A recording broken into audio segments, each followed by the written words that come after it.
Podcast. Halloween and horror. Served chilled. Shocktails.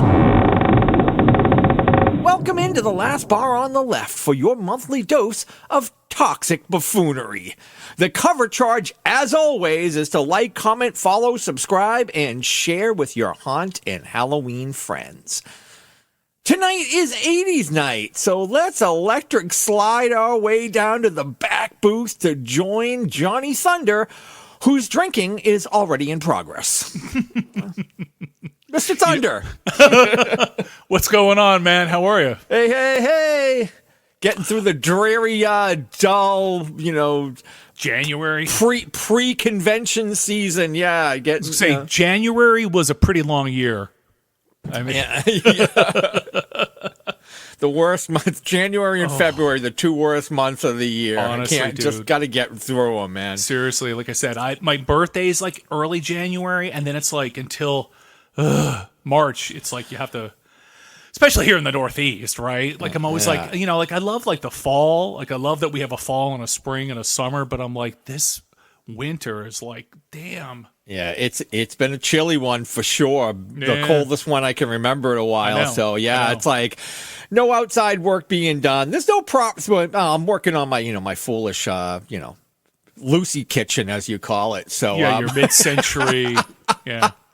Well, everybody has to have a hobby. It's a mashup between Grandma's kitchen, a diner, and a googie coffee shop. So it's like I mashed the whole thing into one.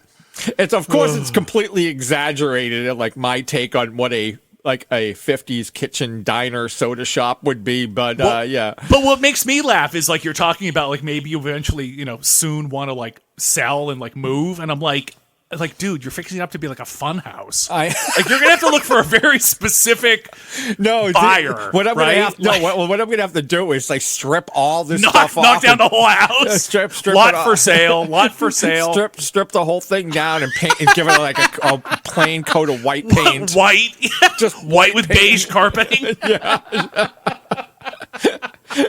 I'm always like, that's really cool, and I'm like, yikes! But who's gonna want to buy? I know you're gonna have to find a very special person to be excited by my crazy house. Like you said, the I Love Lucy cosplayer, like maybe she'll move in. I don't know. Awesome. So anyway, we've got a couple of movies to dive into. You've got The Damned and The Wolfman. No, not The Wolfman. Oh, The Wolf. Wolf. Just Wolfman. Man. Oh, okay, got it. Yes, Wolfman. yes, because that. And there's a space between the wolf and man. Yes, and that's part of. All right, did you catch it, or is this just me? It just looked like such a giant turd. I just said. So I took another one for the show. Is that what you're telling me? You did, right on the chin. All right. Yikes! I know. Between taking it on the chin and you saying we're gonna loop up and slide down to I was like, what? I meant to punch, not the other thing. Yeah. So, okay. So, Wolfman. What was that thing, Blake? It sounded like an animal. But I swear to God, it was standing on 2 feet. Daddy, are we gonna die? No, it's my job to protect you. What's wrong with Daddy? He got sick. Blake, Daddy's scaring me! Blake, stop! Wolfman is the latest from Blumhouse of their Universal Monster redos. I think in 2020 we had their version of The Invisible Man. This, of course, now is their take on Wolfman. Again, not to be confused with The Wolfman, or The Wolfman is just Wolfman. It's the story of a husband and a wife and their little daughter who have to go back to his father's cabin up in the woods. I think it's in Oregon somewhere, and try to clean it out because the father's been declared dead. In the midst of it, of course, there's this bizarre animal attack, and what we have is a story of survival of a husband and a wife and a daughter, and the gradual infection of the husband who devolves into some sort of infected monster creature. And we see the mother and the daughter trying to fight for their survival during the course of one evening. So that's the basic plot of this. So I'm just going to say, I don't think you were necessarily wrong for skipping this. For me, this is a one and done. I saw it and I would never watch this again. There's a couple things going on here. First would be the fact that it's called Wolfman, right? Again, we've been making a joke. It's not the Wolfman. It's just called Wolfman. When you have something like that and it's being presented as a reinterpretation of Universal monsters and the Universal film, there's expectations that go along with that, right? You've got certain preconceived notions as horror fans, as monster kids, as fans of the classic Universal guys of what that means, right? And I don't want to say baggage that comes along with the title, but there's also a certain level of respect or reverence, at least in my mind, especially what we see with the Dark Universe park being built by Universal right now in Florida. They are recreating their 30s original monsters into like a theme park, and the character designs of the different characters and animatronics are stellar. They're amazing. People were just flipping out looking at them like, oh my God, I love this little sort of reinterpretation of the Wolfman. I love how they've sort of updated a little Dracula and the Frankenstein monster and the creature, and it just looks amazing. Like, it just really brings the classic monsters of the 30s forward, but still respecting the past. So again, when you announce something like this, I think we all have an idea, despite their Invisible Man movie from a couple years ago. Now, I know a lot of people loved it, and I think the box office was huge for that. I wasn't a fan. I wasn't really into it, and again, I think I was in the minority on that one. So that's the first issue, when you announce that you're doing Wolfman. The second issue is you've got to have characters that people care about or you're invested in. And in a film like this, there are ostensibly 3 characters in the entire hour and a half. I think it's the husband, the wife, and the daughter. There's a flashback with the main character's dad, and there's a neighbor who's in the movie for like 5 minutes. So again, you're kind of left with, it's just sort of a family drama of a husband, a wife, and their little girl. If you want to do that, you got to make them likable or interesting or have the audience care about them.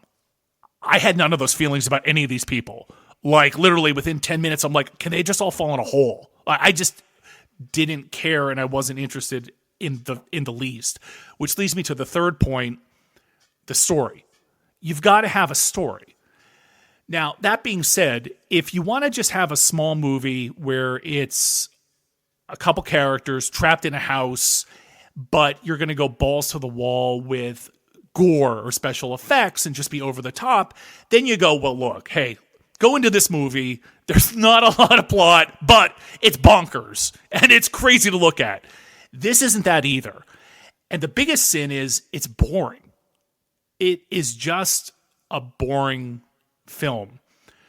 I didn't really care about where it went. It adhered to none of the mythology of werewolves. It had nothing to do with the Lon Chaney version or the 2010 remake, which again, I loved. And I think I was in the minority on that one too. I know you dug that one.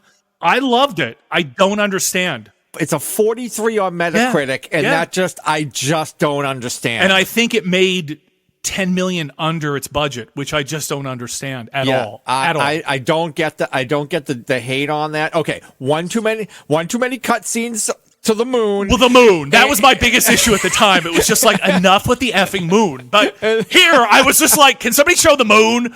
Now, like I said, can we get a werewolf fight over here? Yeah. Well, and there is sort of something, and again, I don't even know that people care about it.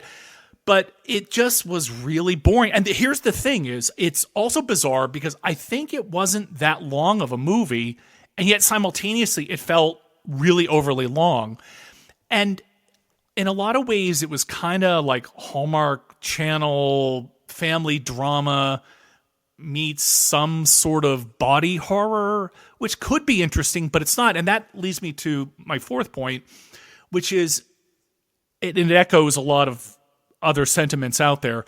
If you had called this anything else, okay, because in the movie they talk about that the Native Americans in the region always talk about that there's a disease in the woods, and there's always sort of this man in the woods kind of thing that's a feral man, okay? And the legend's called Face of the Wolf. So if you called this movie Face of the Wolf, Man of the Woods, Virus, whatever you want to call it, then you might go into it with, again, different expectations. It's not Wolfman. It's not Universal. It's, at the base of it, it's body horror. It's much more like Cronenberg's The Fly remake, and it's nothing to do, basically, with anything that you know about any version of a werewolf or a wolfman. So I've had people say to me like, "Oh, did you check it out? Should I go see it?" And I'm like, if you want to, I guess if you have nothing to do, but you're not going to go. You're not going to go down to the theater and like put a roadblock up in front of them. No, you can't get in here. No, don't come in here. No, but like I said, it's just it. I guess it happened. I'm just like, did you like it? Did you hate it? And I was like, I don't know. It was a thing. Indifference, I think, is even like worse. Because again, I was just sort of bored by the whole thing, and they kind of telegraphed where it was going to end up by, pretty much halfway through the movie.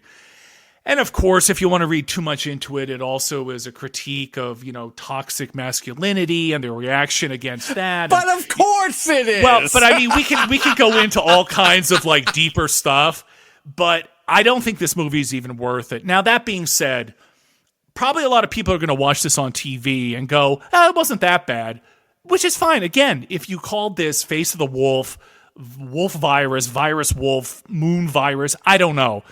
Maybe. But like I said, I didn't really care about the characters. There's really no story, and it's just kind of irritating. So I was just bored. So for me, it's a big no. Yeah. Hey, look, I looked at the trailer and just got like, I just don't have any interest in this whatsoever. Well, what's also shocking. And believe me, I'd love to see a great Wolfman movie. I mean, I was, like I say, I like the Joe Johnston one. All right, cool. Love the original. If somebody could do one better, awesome. I'm up for it. But I would say stay home and just go on Tubi and watch the Paul Naschy, the Spanish Wolfman movies from the 70s. Those are awesome. But like I said, this is just not anything that I think we needed. And again, Universal, you've got these properties. You see how excited people are about the theme park. You see how excited they are about the classic takes. Just do that. That's what we want. And again, this isn't, grandpa me screaming at the clouds. I think this is what a lot of people want. And if you do it right, it would be really, really great. But, who am I? I mean, I'm still on this friggin' show, so who am I? You are Fred. That's who you are. Fred from the animal. I can't even get it out of my mouth. English, motherfucker, do you speak it? Yeah, easy for me to say. The Amityville Barbie movie. There you go. There you go. Man, that was a rough one. That was hard. I think for our dozens of listeners, they're used to it. Yeah. Yes, dozens and dozens. Oh, we might be up to hundreds now. Oh, we might have broken 3 digits. Yes, all right, it's enough to. Usually, I'm giving you the 1 digit. The double single digits on each hand. Exactly. All right, so what do we got? We got the other one is The Damned. Yeah. Which I did want to see, and you sent me a link to it, and I waited until after it expired on the 30th, and I tried to get in on the 31st. I go, oh shit, I got to watch that, and the link had expired. I'm like, well, damn. I was really excited about this because I saw the trailer in the theater before Nosferatu, And I was really interested in it. And it was only in the theater, I think, for about a month or so. And so when I got the opportunity to review it on a Screener Link, I was like, wow. I think this, like I said, the second time I've ever gotten a real movie to review. So it was pretty cool. Late one night, when everyone was in bed, there was a knock at the door. May the Lord protect you from harmful sea creatures and dangerous pirates. Go.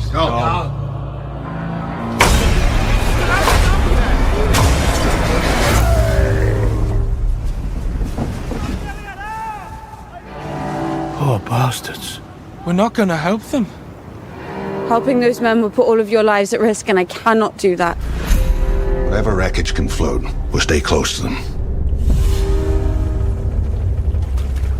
There!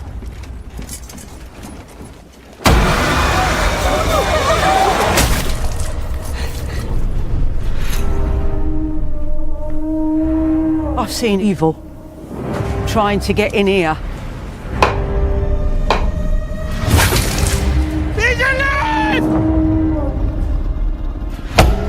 The dead can't break free if you hammer iron nails into their feet.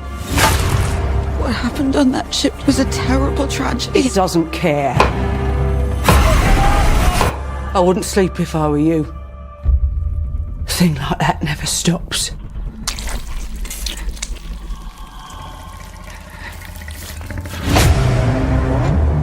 It's never too late to ask for forgiveness for what we did.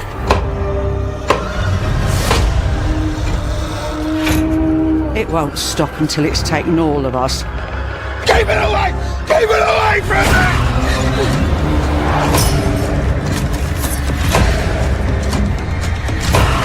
We should not be here. Help me! Help me!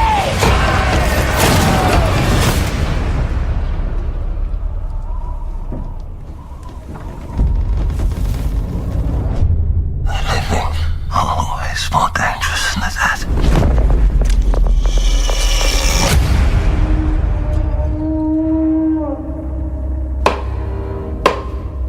Yeah, so this movie, it's set in the, what is it, like the 1800s, I think, in a small fishing village in Iceland. And at this point, it's owned by a widow whose husband had just died in the previous fishing season. And she's there with this crew who fishes off the coast of this island and presumably then sells the fish back on the mainland. And what happens is they are already having a very, very bad winter. And it's dire. They're running out of food. They're running out of, liquor. They're running out of survival means. And the question becomes then, do they call it quits? Do they just abandon this business? And the widow says, no, I need to make this work and we need to do whatever we need to do. And one night they look out off the coast and there is a foreign ship that they're not familiar with that's stuck and sinking, and they can hear the cries of the people on board.